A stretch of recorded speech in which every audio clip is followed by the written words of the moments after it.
hampir RM5,000 Malaysia sehari. Yang aku dah follow satu group ni, di waktu channel-channel lain semua tengah kelang kabut sebab market sekarang tengah huru-hara. Tapi kau tengok channel ni, aku rasa dah seminggu ni dah, 2-3 hari ni, first claim dia dekat setiap signal 200 ke 300 pips. Gila tak gila? Kau sini tengok ni, kau baca ni. First buy dia 100 pips, second buy 190, third buy 300 pips. Perasan daripada semalam ni. Okay, ni dia cakap high risk, go buy now. Lepas 3 minit daripada signal, dah jalan 300 pips mat. Kisah hari ni pula, nampak? Ni signal keluar, kau tengok tu bawah tu. First claim dia hit TP 148 pips. Di waktu channel-channel lain tengah huru-hara sebab market sekarang tengah sial, grup ni selamba. Sebab tu aku follow grup ni daripada dulu sampai sekarang. Inilah sebab dia. Tak habis lagi kan, dia bagi gold buy now, pump 190 pips. Lepas pada tu dia bagi lagi ni, gold buy now. Kau tengok first claim dia 290 pips. Itulah yang dia keluarkan ayat macam ni.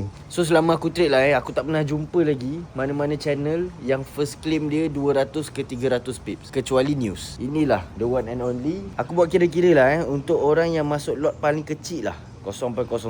Berapa layer? 5 layer lah contoh. 0.01 kali dengan 5 dapat 0.05. So 0.05 ni darab dengan 300 pip. Kau boleh dapat $150 untuk satu setup. Kau darabkan dengan berapa setup semalam dia bagi? 8. $150 darab 8. $1,200. Kau convert ke RM dapat RM4,700 Malaysia. Hampir RM5,000 Malaysia sehari. Kau tak percaya, kau pergilah tengok sendiri. Aku ada letak dia punya link dekat bio aku. Kau masuk je dekat dalam link tu, kau sendiri tengok betapa padu tak padu di channel ni. Assalamualaikum. Ciao.